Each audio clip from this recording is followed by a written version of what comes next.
Halo semuanya, welcome back to my channel Agung Sandiwarma.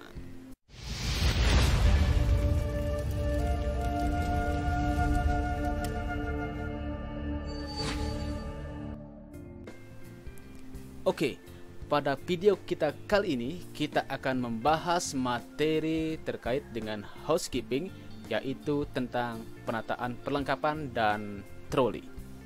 Nah, untuk materi ini akan dibahas dalam dua video, jadi dalam dua part, yaitu part 1 dan part 2. Khusus di part ini ataupun pada video ini kita akan membahas submaterinya, yaitu tentang standar penampilan pramugraha dan peralatan kerja seorang room attendant. Oke, sebelum lanjut silahkan terlebih dahulu klik tombol subscribe, kemudian klik loncengnya agar tidak ketinggalan video-video berikutnya. Oke, yang pertama kita bahas adalah tentang standar penampilan pramugraha. Ya, kenapa kita harus mempelajari ataupun memahami materi ini? Ya, karena kita sebagai seorang tenaga hotelier yang profesional tentu harus paham segala hal tentang pramugraha secara menyeluruh. Karena seorang yang profesional tidak hanya cukup pada knowledge, tetapi harus ada satu kesatuan yang utuh, baik dari segi skill, knowledge, attitudes, dan penampilan diri. Ya, apalagi di perhotelan, nantinya kita akan bekerja selalu bertemu dengan guest. Ya, sehingga untuk memberikan kesan yang baik, yang menyenangkan bagi guest, maka kita harus benar-benar memperhatikan penampilan diri kita. Ya, sehingga guest yang menginap di hotel tidak merasa risih. Oke, apa saja sih yang menjadi standar penampilan bagi seorang pramugraha ataupun room attendant? Yang pertama adalah dari segi sanitasi higien personal, di mana sanitasi dan higien personal yaitu meliputi kebersihan gigi, bau badan yang terjaga, kebersihan tangan dan kuku, serta kebersihan rambut. Ya, artinya bahwa sebelum seorang pramugraha ataupun room attendant melaksanakan tugasnya, maka ia wajib untuk menjaga kebersihan dirinya. Ya, selalu memastikan bahwa tidak ada bau badan yang menyengat. Maka wajib menggunakan pewangi atau parfum. Tetapi sangat tidak disarankan untuk menggunakan parfum dengan bau yang menyengat. Maka gunakanlah parfum yang soft, yang baunya lembut, tidak mengganggu kenyamanan dari guest. Perhatikan juga untuk kuku tidak kotor dan tidak panjang. Ya, demikian juga untuk gigi. Ya, kita harus dalam sehari itu rutin melakukan kebersihan gigi dengan sikat gigi. Oke, selanjutnya yang kedua yaitu penampilan yang bersih dan rapi. Ya, dimana kita harus menggunakan uniform yang bersih, yang rapi, yang telah disetrika, yang kencang, lain sebagainya. Ya, kemudian yang ketiga menggunakan make up yang standar, tidak berlebihan. Apalagi misalnya menggunakan bedak terlalu tebal, ya sampai seperti badut itu misalnya, jangan. Ya, atau mungkin menggunakan eyeshadow, ya yang terlalu banyak, pemerah pipi yang terlalu banyak, jangan. Ya, gunakanlah make up yang minimalis saja, ya, yang menarik untuk dilihat. Selanjutnya menggunakan uniform yang sesuai, ya, dari segi ukurannya, ya, kebersihannya, kemudian kerapian dan kelengkapannya. Ya, jangan sampai kita pakai seragam itu ada yang kurang. Kita gunakan pakaian atasan sesuai, ternyata bawahannya tidak. Ya, termasuk juga tadi dari ukurannya yang harus red width, ya, yang harus sesuai, jadi red size. Jangan terlalu ketat, jangan terlalu longgar, karena menggunakan uniform yang terlalu ketat ataupun terlalu longgar itu akan mengganggu kenyamanan kita saat bekerja, sehingga kita tidak bisa bekerja dengan maksimal.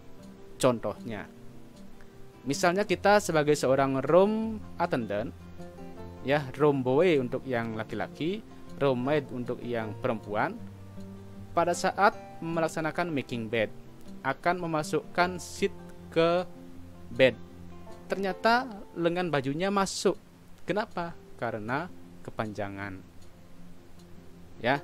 Atau mungkin juga pas mau membuat sudut di bed, dari sudut yang satu ke sudut yang berikutnya kita terjatuh, ya, karena tanpa sengaja kita menginjak celana panjang kita yang kepanjangan, ya.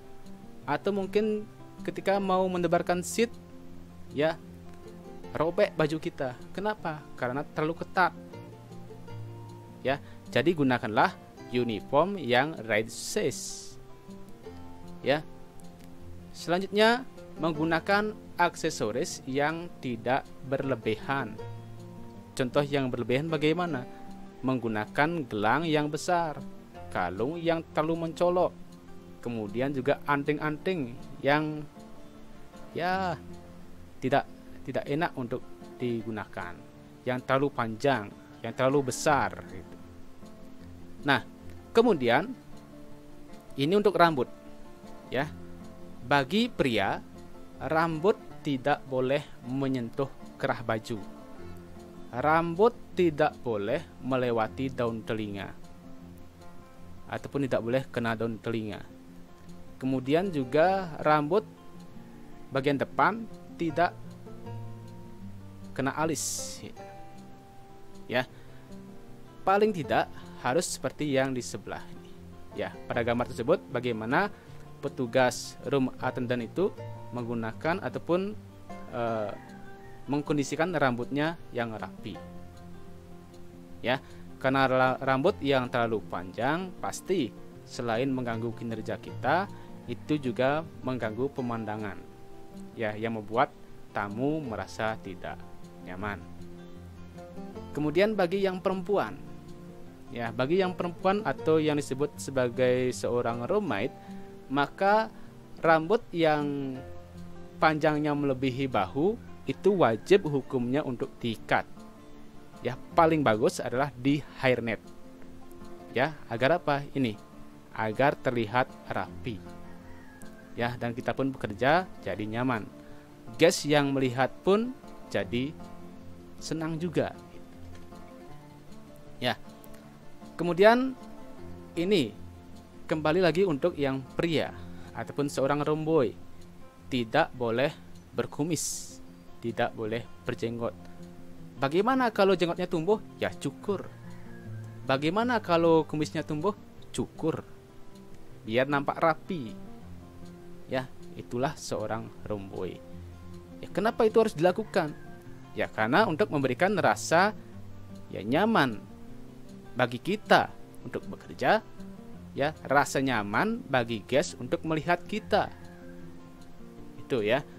Jadi dari dua sisi, dari kita yang bekerja dan juga dari guest yang sedang menginap di hotel untuk melihat kita, guest itu, agar merasa nyaman. Oke, selanjutnya kita akan bahas tentang peralatan kerja apa saja yang wajib ataupun yang menjadi standar minimal yang harus dibawa oleh seorang room attendant. Oke, kita mulai dari yang pertama, ya. Di sini ada room boy trolley, atau juga disebut dengan room boy trolley chart, ya. Yang kedua ada carry caddy. kedua alat ini itu kalau dilihat dari kelompoknya, maka mereka termasuk dalam kelompok kontainer, di mana cleaning equipment ataupun peralatan yang termasuk dalam kelompok kontainer itu fungsinya adalah untuk mengangkut. Nah, kalau Romboe trolley chart itu berfungsi untuk mengangkut perlengkapan yang akan digunakan untuk menyiapkan kamar. Ya, seperti ada cleaning equipment, cleaning supplies, gas supplies, gas amenities, sheet, ya, linen supplies. Ya, itu Romboe trolley chart. Kemudian yang kedua ada carry caddy. Fungsinya apa? Carry caddy ini digunakan untuk mengangkut cleaning equipment yang berukuran kecil dan juga cleaning supplies. Contohnya, misalnya adalah hand brush, kemudian ada hand broom, ya, kemudian botol sprayer yang sudah diisi dengan cleaning supplies, ada hand gloves, kemudian ada spons, ya, toilet bowl brush. Nah, itu dibawa dengan menggunakan carry caddy, ya.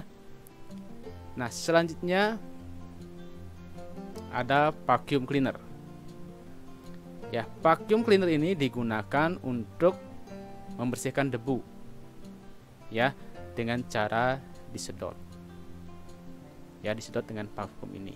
Makanya ketika akan membersihkan room dengan lantainya dilapisi oleh karpet, maka wajib menggunakan vacuum cleaner. Ya, selain untuk karpet, ya, juga bisa digunakan untuk menyedot debu pada lantai. Makanya untuk ujungnya ataupun nozzle-nya itu ada beberapa jenis dari vacuum cleaner ini. Ya, jadi ada yang berupa squeeze, ada yang berupa brush, ada juga yang berupa broom. Ya, nanti di video berikutnya akan kita bahas terkait dengan apa saja sih yang ada pada vacuum cleaner itu. Oke, berikutnya adalah hand brush, di mana hand brush ini digunakan untuk membersihkan, ya, objek yang dibersihkan dari noda yang membandel. Ya, contohnya floor.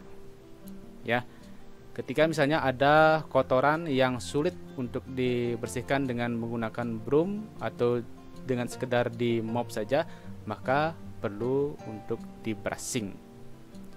Ya, termasuk juga biasanya adalah pada kaki toilet bowl, ya, pada kakinya itu, ataupun pada sudut-sudut dari bathtub, ya, itu harus dibersihkan dengan menggunakan hand brush. Oke, selanjutnya ada broom, ya. Jadi broom ini udah biasa, ya. Jadi ada palm broom dan lain sebagainya. Nah, broom ini digunakan untuk mengumpulkan sampah. Ya, istilahnya adalah untuk menyapu.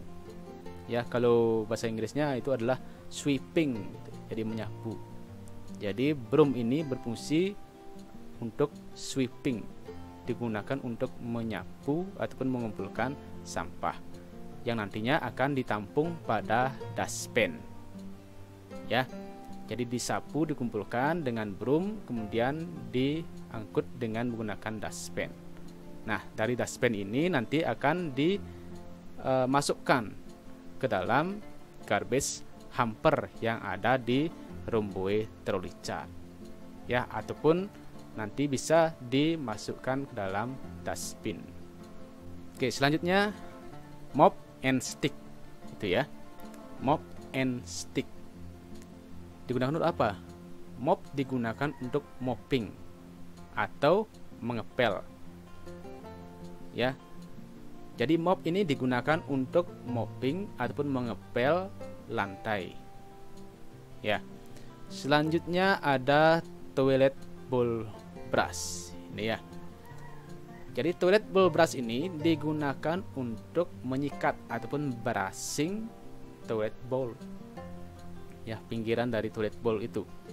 Ya, yang biasanya warnanya kuning-kuning lain sebagainya berkerak, itu disikat ataupun di brushing dengan menggunakan toilet brush. Selanjutnya ada botol sprayer, berfungsi untuk menampung cleaning supplies yang kemudian diaplikasikan dengan cara disemprotkan pada objek yang dibersihkan. Contohnya, ketika menggunakan glass cleaner, maka glass cleaner ini dimasukkan ke dalam botol sprayer, kemudian dengan botol sprayer ini disemprotkan pada objek yang dibersihkan, yaitu kaca. Ya. Selanjutnya ada glass wiper, juga disebut dengan glass squeezer atau juga disebut dengan window squeeze atau window wiper. Ya, digunakan untuk apa? Glass wiper ini digunakan untuk menyeka air ataupun cairan pada objek yang dibersihkan. Contohnya tadi pada kaca, setelah disemprotkan dengan cairan pembersih, kemudian diratakan, selanjutnya diseka dengan menggunakan glass wiper ini. Nah, berikutnya ada hand gloves. Ya. Hand gloves ini digunakan untuk melindungi tangan dari iritasi ataupun dari cairan kimia. Karena kebanyakan cleaning supplies yang digunakan itu adalah berupa zat kimia yang ketika tersentuh dengan kulit akan membuat kulit tangan kita itu iritasi seperti gatal-gatal. Ya, maka wajib menggunakan hand gloves ketika kita akan membersihkan suatu area dengan menggunakan chemical. Ya. Nah, selanjutnya ada clothes atau istilahnya adalah lap, ya. Disebut dengan clothes. Jadi clothes ini ada beberapa jenis. Ya, seperti di sini ada soft clothes, ya. Kemudian glass clothes, cotton clothes, dan chamois. Ya. Ini diaplikasikan dengan cara yang berbeda dengan tujuan yang berbeda. Ya, misalnya ada yang digunakan untuk dusting, polishing, dan drying gitu. Ya, itu penggunaan dari clothes. Selanjutnya pad scourer. Ya, pad scourer ini adalah suatu alat yang berupa busa, tetapi di bagian sisi lainnya ada yang kasar. Ya, seperti gambar ini. Ini biasa digunakan untuk membersihkan piring, gelas, kaca, bathtub, ya, ataupun benda lain yang perlu digosok, dibersihkan, ataupun yang perlu diisi chemical kemudian diratakan. Ya, contohnya adalah seperti misalnya kita membersihkan jendela, kaca jendela. Ya, setelah disemprotkan dengan chemical ataupun jenisnya adalah glass cleaner, kemudian chemical itu harus diratakan dengan menggunakan pad scourer. Begitu juga dengan piring, gelas, dan yang lainnya. Oke, selanjutnya ada masker, di mana masker ini termasuk dalam kelompok protektif yang digunakan untuk melindungi diri kita pada saat bekerja, melindungi dari debu, udara kotor, ataupun kalau di masa sekarang adalah penularan dari virus ataupun bakteri. Jadi penggunaan masker ini sangat wajib, mulai dari entering the room, bahkan entering the hotel, ya, itu sudah wajib menggunakan masker. Ya, kalau mungkin sebelum pandemi dulu, ketika kita entering the room tidak menggunakan masker, ya, karena kita ya wajib, ya, salam, senyum, sapa gitu ya. Tapi sekarang ya wajib menggunakan masker mulai dari masuk itu. Ya. Nah, Itulah penggunaan dari masker yang untuk saat ini sangat diwajibkan digunakan oleh room attendant. Nah, selanjutnya ada bucket and mop freezer. Bucket itu ember, mop freezer itu adalah pemeras mopnya. Ya, jadi bucket ini ada dua. Ada yang digunakan untuk menampung air bersih yang diisi dengan chemical, dan lagi satu itu untuk menampung air perasan, ya, yang kotor. Ya, itulah fungsinya bucket. Kemudian mop freezernya adalah berfungsi untuk ya memeras. Ya, jadi kita sebagai seorang petugas room attendant tidak perlu lagi secara manual dengan diperas menggunakan tangan, karena sudah ada alat seperti ini menggunakan mop freezer. Ya, berikutnya ada ballpoint atau pensil yang digunakan untuk keperluan saat mencatat. Catat apa? Administrasi. Karena saat bertugas sebagai seorang room boy, room maid, atau room attendant ini, kita juga wajib membawa form seperti room boy control sheet, lost and found. Ya. Nah, selanjutnya ada block note, ya, atau buku catatan kecil yang digunakan untuk mencatat hal-hal yang sifatnya urgent, yang penting untuk dilaporkan. Ya. Oke, jadi demikianlah materi yang kita bawakan pada video ini. Semoga bermanfaat. Jangan lupa klik subscribe, like, and share. Dan kita lanjutkan lagi pada video part yang kedua. Thanks for watching and salam sukses.